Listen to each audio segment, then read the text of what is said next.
सभी पत्रकार बंधुओं का, छायाकार बंधुओं का मैं हार्दिक स्वागत और अभिनंदन करता हूँ। मेरा नाम शशांक आनंद है। मैं एक भारतीय पुलिस सेवा अधिकारी हूँ और लगभग पिछले 2.25 साल से मैं बीएसएफ में ऑन डेपुटेशन हूँ और 7 फरवरी 2025 को मैंने बीएसएफ के इस जम्मू फ्रंटियर की कमांड संभाली थी। आप लोग सब जानते होंगे कि बीएसएफ का एक बहुत ही गौरवशाली इतिहास रहा है। हमारे शूरवीरों ने इस देश के लिए बहुत सारे बलिदान दिए हैं और बीएसएफ की 1965 से जब इसका जन्म हुआ आज तक की जो पूरी यात्रा रही है, इसमें बहुत सारे ऐसे ओकेजन्स आए हैं, चाहे वो 1971 के युद्ध की बात हो जिसमें बांग्लादेश के जन्म में बॉर्डर सिक्योरिटी फोर्स का एक बहुत ही ऐतिहासिक और सिग्निफिकेंट भूमिका रही है। कारगिल युद्ध में बीएसएफ की एक बहुत सिग्निफिकेंट भूमिका रही है, महत्वपूर्ण भूमिका। उसके बाद ऑप पराक्रम में जब फोर्सेस का मोबिलाइजेशन हुआ था लेकिन युद्ध डिक्लेयर नहीं हुआ था, उसमें भी बॉर्डर सिक्योरिटी फोर्स बढ़ चढ़ के सीमा की रक्षा कर रही थी। और अब ऑपरेशन सिंदूर के दौरान आप सबने अभी इस छोटे से वीडियो क्लिप में देखा कि किस प्रकार हमने दुश्मन को नुकसान पहुंचाया है। चाहे शांति का समय हो या हॉस्टिलिटी का समय हो, बीएसएफ ने हमेशा ये साबित किया है कि जब तक हमारे बहादुर जवान सीमा पर देश की सरहद पे तैनात हैं तो देश के नागरिक निश्चिंत होकर देश के भीतर अपने कार्यों को अंजाम दे सकते हैं। जब 22 अप्रैल को पहलगाम में वो दर्दनाक मैसेकर आतंकवादियों के द्वारा पर्यटकों के ऊपर करा गया, तो उसके बाद से सभी को इस बात की अपेक्षा थी कि पाकिस्तान में स्थित आतंकवादी संगठनों के ऊपर भारत के द्वारा स्ट्राइक्स की जाएंगी। तो स्ट्राइक्स वर इमिनेंट और स्ट्राइक्स होते ही ये भी इस बात की भी आशंका थी कि पाकिस्तान के द्वारा रिटेलिएशन भी करा जाएगा। तो 22 अप्रैल के बाद से तुरंत बाद से ही इस जम्मू के संवेदनशील क्षेत्र में जिसमें बीएसएफ की डिप्लॉयमेंट पुंछ में भी है, राजौरी में भी है, लाइन ऑफ कंट्रोल में हम भारतीय सेना के साथ कंधे से कंधा मिला के सीमा की रक्षा वहां पे भी कर रहे हैं और उसके साथ साथ जम्मू, कठुआ, सांबा के भी क्षेत्र में हम अंतर्राष्ट्रीय सीमा पे प्रथम पंक्ति के तौर पे बैठे हुए हैं। तो ऐसे परिस्थिति में हमने तैयारी शुरू कर दी कि अगर पाकिस्तान की तरफ से अनप्रोवोक्ड फायरिंग की जाती है बॉर्डर के ऊपर तो बीएसएफ उसका किस प्रकार मुंह तोड़ जवाब देगी। जब ये घटना घटी 22 अप्रैल को और उसके बाद से हमने बॉर्डर पे जब अपनी निगरानी को और ज्यादा मजबूत किया तो ये देखने को आया कि पाकिस्तान रेंजर्स जो कि हमारे काउंटर पार्ट हैं सीमा के उस पार, उन्होंने अपनी फॉरवर्ड पोस्ट में आना छोड़ दिया। उन्होंने सीमा के नजदीक आना, अपनी एक्टिविटीज को सस्पेंड कर दिया था और वो उनकी जो मूवमेंट है वो सारी की सारी उनकी बॉर्डर आउटपोस्ट तक ही सीमित हो गई थी जो कि सीमा से थोड़ी सी दूरी पे है। लेकिन बीएसएफ की जो डोमिनेशन स्ट्रेटेजी थी वो बहुत एग्रेसिव थी। आप सब जानते हैं कि हमारी सीमा पे सीमा चौकियां हैं जिनको हम बॉर्डर आउटपोस्ट कहते हैं, जहां पे हमारे जवान दिन रात रह के सीमा की निगरानी करते हैं। लेकिन इसी के साथ साथ सीमा चौकी और अंतर्राष्ट्रीय सीमा के बीच में हमारी विभिन्न पोस्ट है, फॉरवर्ड पोस्ट है, जिनके चलते हम अंतर्राष्ट्रीय सीमा का चप्पा चप्पा पे निगरानी रखते हैं। तो हालांकि पाकिस्तान रेंजर्स पीछे चले गए थे लेकिन बॉर्डर सिक्योरिटी फोर्स के सभी बहादुर जवान, उसमें महिलाएं भी शामिल थी, पुरुष भी शामिल थे, वो उन फॉरवर्ड पोस्ट पे डटे रहे और 7 मई को जब ऑपरेशन सिंदूर को लॉन्च किया गया, उसके बाद से लेके और जो आगे की घटना घटी, जो आप सबकी जानकारी में है, बॉर्डर सिक्योरिटी फोर्स के सभी जवानों ने सीमा के नजदीक डटकर अपने देश की सीमा की रक्षा करी। इसके साथ साथ मैं आपको यह भी अवगत कराना चाहूंगा कि अंतर्राष्ट्रीय सीमा पे जो भारत का वर्चस्व है, जो डोमिनेशन है, उसको बरकरार रखने के लिए हमारी कुछ ऐसी भी पोस्ट हैं जो कि तारबंदी से आगे हैं, जो बॉर्डर सिक्योरिटी फेंस से आगे हैं। हमारे बहादुर जवानों ने इस क्रॉस बॉर्डर फायरिंग के दौरान भी उन पोस्टों को मैन किया, उसमें डटे रहे और दुश्मन का मुंह तोड़ जवाब दिया। और इन पोस्ट्स में हमारी बहादुर महिला कर्मी भी तैनात रही हैं, जो आज इस ऑडिटोरियम में उपस्थित है। और हम चाहेंगे कि इस ब्रीफिंग के बाद मीडिया कर्मियों के साथ उनका इंटरेक्शन हो, आप उनसे खुलकर सवाल जवाब कर सकते हैं। 7 मई को जब ऑपरेशन सिंदूर लॉन्च हुआ, तो उसके बाद से इंटेलिजेंस एजेंसीज की ओर से हमें इस प्रकार के भी इनपुट्स आ रहे थे कि क्रॉस बॉर्डर फायरिंग में, उसकी आड़ में पाकिस्तान के द्वारा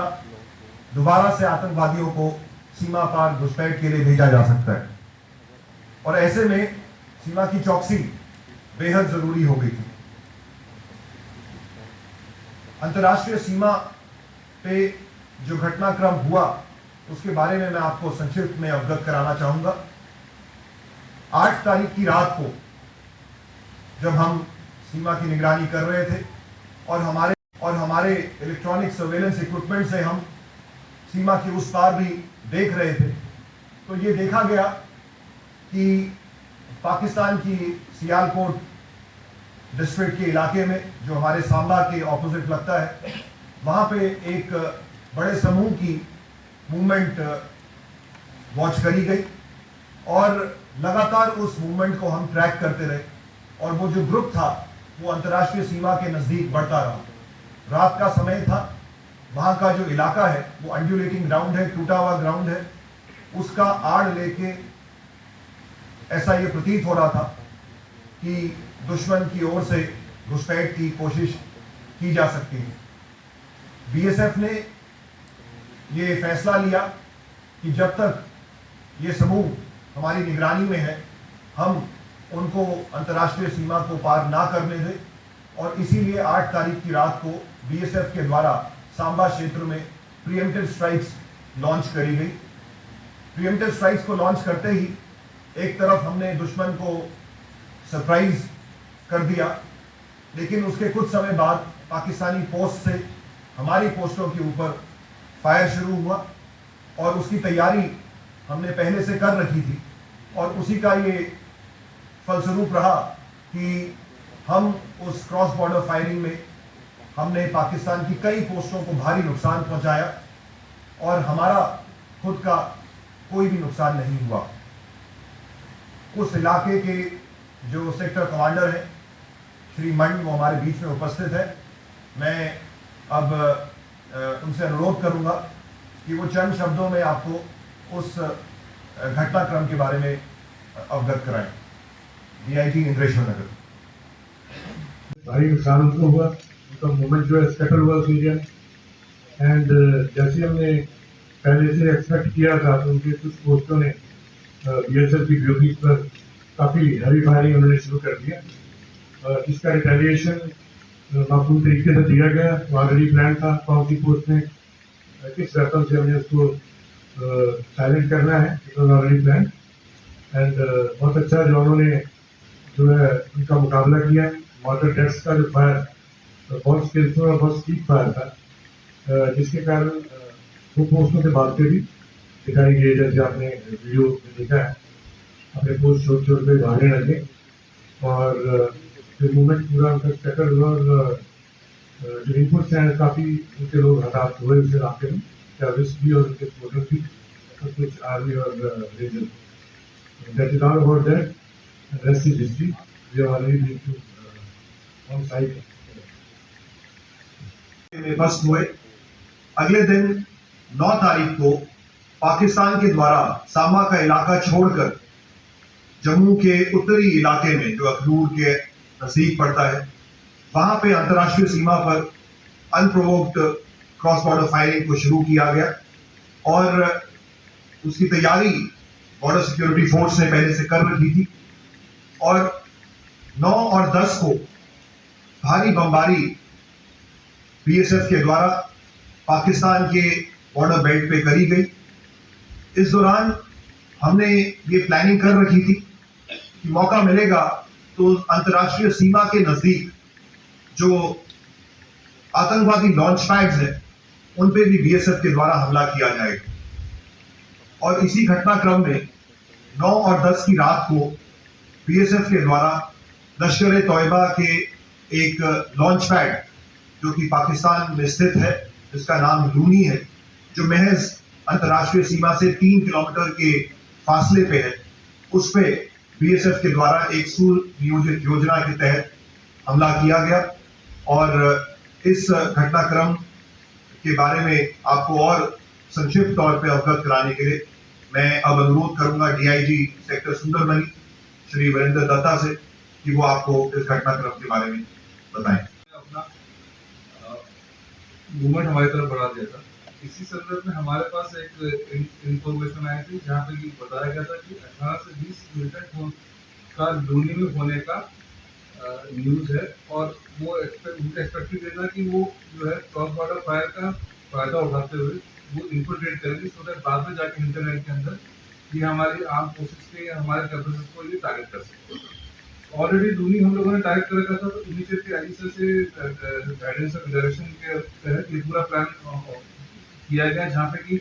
हमने मोटर पोजीशंस को सिलेक्ट किया बिकॉज इसमें हमने सरप्राइज एलिमेंट को मेंटेन करने का प्रयास किया। तो इसमें हमने एक नहीं कम से कम 4 मोटर पोजीशंस अलग अलग डायरेक्शन से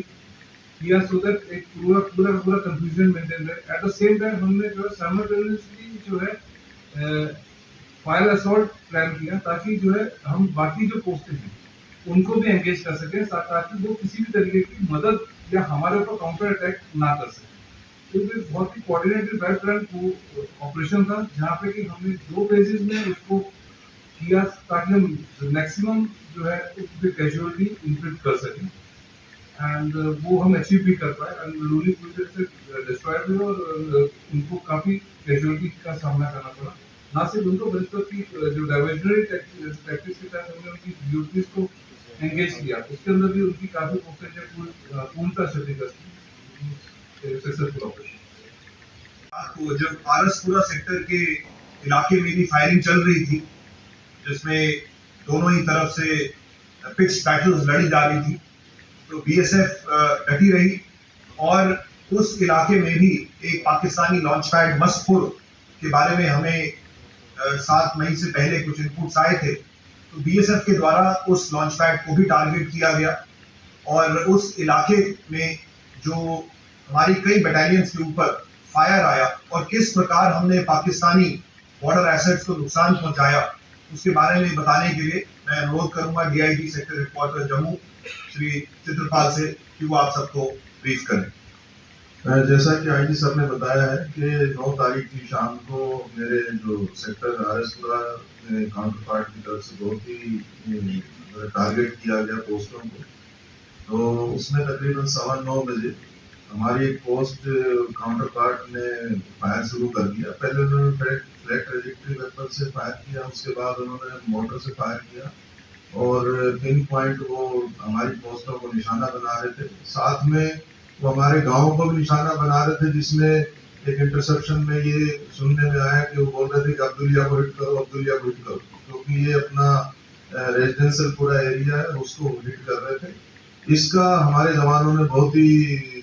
मुस्तैदी से इसका जवाब दिया, फिटिंग उनको रिप्लाई दिया मोटर से और फ्लैट ट्रैजेक्टरी वेपन से। सुबह 4:30 बजे करीब फायर थोड़ी सी उस समय कम हो गई थी और उस समय ड्रोन की एक्टिविटी उन्होंने बढ़ा दी और ड्रोन की जैसे एक्टिविटी बढ़ाई फिर उन्होंने अकस्मात 5:15 बजे करीब दोबारा से उन्होंने सभी पोस्टों पर दोबारा फायर किया और हमारी एक बीओपी ने जो पोस्ट से थी हमारी मोटर पोजीशन, उन्होंने मस्तपुर जो काउंटर पार्ट के एरिया में एक लॉन्च पैड था उसको पूरी तरीके से उसको तबाह किया। और बार बार ये उसकी खबरें आ रही थी कि ये लॉन्च पैड है, इससे वो अपने मिलिटेंटों को हमारे एरिया भेजने की उससे कोशिश करता है। तो उसको हमने बिल्कुल तबाह किया और उनकी पोस्टों को हमने टारगेट किया और उसमें उनकी पोस्टों के बंकर्स थे, उसके कम्युनिकेशन टावर्स, जिससे वो हमारे ऊपर निगरानी रख के और पिन पॉइंट फायर गिरा रहे थे, उनको हमने तबाह किया। और फायरिंग के दौरान देखा गया कि उनके जवान जो है पोस्टों से पीछे जा रहे थे दौड़ के, और इंटरसेप्शन से लग रहा था कि उनको भारी इसमें फायरिंग में नुकसान होगा। दुश्मन के द्वारा न सिर्फ कन्वेंशनल वॉरफेयर बल्कि ड्रोन अटैक्स का भी इस्तेमाल किया गया। हम सब ने देखा कि किस प्रकार आसमान में दुश्मन के द्वारा ड्रोन भेजे जा रहे थे, जिनको भारतीय सेना और वायुसेना के द्वारा विफल किया जा रहा था। लेकिन 10 तारीख की सुबह पाकिस्तान के द्वारा कुछ लो हाइट के ड्रोन्स भी भेजे गए और उन्होंने हमारी पोस्ट को टारगेट किया। बीएसएफ के बहादुर जवानों के द्वारा इन ड्रोन्स को एंगेज किया जा रहा था, लेकिन एक अनहोनी हुई जिसमें हमारे एक पोस्ट कमांडर बहादुर सब इंस्पेक्टर मोहम्मद इम्तियाज, उनके साथी कांस्टेबल दीपक और आर्मी के एक नायक सुनील कुमार, ये तीनों ही एक ड्रोन का जब मुकाबला कर रहे थे, उसको ध्वस्त कर रहे थे, तो ड्रोन के द्वारा पेलोड ड्रॉप किया गया और शेलिंग भी उस समय चल रही थी और उसमें ये तीनों हमारे सेनानी वीर गति को प्राप्त हुए। लेकिन बीएसएफ ने हौसला नहीं हारा और उस पोस्ट में और उसके आसपास की पोस्ट में हमारे जवानों ने डटकर दुश्मन को जवाब दिया और उसी का ये परिणाम था कि पाकिस्तान में सियालकोट की इस बॉर्डर बेल्ट में दुश्मन को भारी नुकसान पहुंचा है। उनकी कम्युनिकेशन लाइंस को नुकसान पहुंचा है, उनके एडवांस सर्वेलेंस इक्विपमेंट को नुकसान पहुंचा है, उनकी पोस्ट को भारी नुकसान पहुंचा है। और जैसा हमने आपको बताया कि हमने उनके टेरर लॉन्च पैड्स को भी ध्वस्त किया है, जिसमें लूनी, मस्तपुर और चकबूरा, जो कि सांबा क्षेत्र के सामने है, ये प्रोमिनेंटली फिगर होते हैं। हमारे जो 2 बहादुर सीमा प्रहरी शहीद हुए हैं, तो उनकी याद में हम अपनी 2 सीमा चौकियों का नाम उनकी याद में रखेंगे। इसके साथ साथ सांबा क्षेत्र में हमारी एक सीमा चौकी का नाम हम सिंदूर रखने का प्रस्ताव हमारे बल मुख्यालय और सरकार को भी भेजेंगे। इस पूरे घटनाक्रम में साथियों, बीएसएफ तो प्रथम पंक्ति पे मौजूद ही थी और लेकिन हमें भारतीय सेना का भी पूरा सहयोग मिला। इसके साथ साथ बीएसएफ के द्वारा सिविल एडमिनिस्ट्रेशन के साथ, जम्मू कश्मीर पुलिस के साथ भी और इंटेलिजेंस एजेंसीज के साथ भी समन्वय बना के रखा गया और उसी का ये एक परिणाम है कि जम्मू की इस बॉर्डर बेल्ट में किसी भी प्रकार का सिविलियन नुकसान नहीं हुआ, सिविलियन एसेट्स डैमेज नहीं हुए और हमारे भी सारे जो एसेट्स थे 7 तारीख की रात को, 8 तारीख की रात, 9 तारीख, 10 तारीख की रात को साथियों, और दिन में भी हमारे बॉर्डर पे जो एसेट्स हैं, जैसे कि बॉर्डर फ्लड लाइट्स, जिससे रात को हम पूरे बॉर्डर को चकाचौंध रखते हैं, हमारी हाई मास्ट लाइट्स, हमारी बॉर्डर फेंस, सीमा सिक्योरिटी के लिए जो फेंस लगी हुई है, जो कि एक तरीके से हमारे बॉर्डर मैनेजमेंट की जान है, वो इंटैक्ट रही और हमारे सर्वेलेंस इक्विपमेंट जो हमने हजारों की संख्या में पाकिस्तान की ओर लगा रखे हैं, वो भी सारे के सारे इंटैक्ट रहे। तो कुल मिला के साथियों, हमने पाकिस्तान को काफी नुकसान पहुंचाया है और साथ में हमने अपने एसेट्स को भी बचाया है। इस पूरे प्रकरण में साथियों,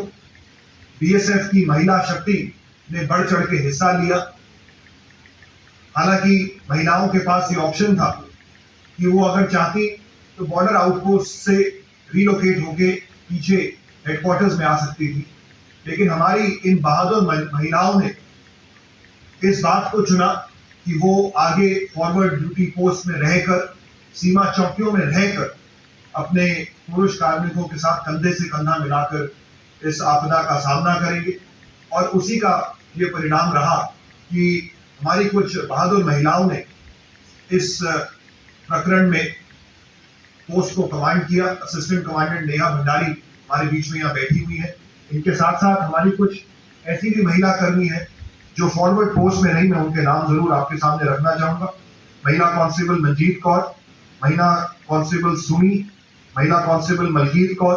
महिला कांस्टेबल ज्योति, महिला कांस्टेबल संपा एवं महिला कांस्टेबल स्वप्ना। इन सभी महिलाओं ने आगे आईबी के बिल्कुल नजदीक रह के दुश्मन की पोस्टों के ऊपर फायर खोला है। इसके साथ साथ साथी, जैसे मैं बता रहा था कि हमारे कुछ ऐसी पोस्ट भी हैं जो कि हमारी तारबंदी से आगे है, और वो आगे इसलिए है क्योंकि हम अपनी हर एक प्रत्येक इंच की रक्षा करना चाहते हैं। तो ऐसी पोस्ट को कमांड कर रहे थे समय हमारे असिस्टेंट कमांडेंट कुलदीप, जो कि यहाँ प्रेजेंट है, और अभी कुछ क्षणों के बाद ये आपको बताएंगे कि किस प्रकार इन्होंने भी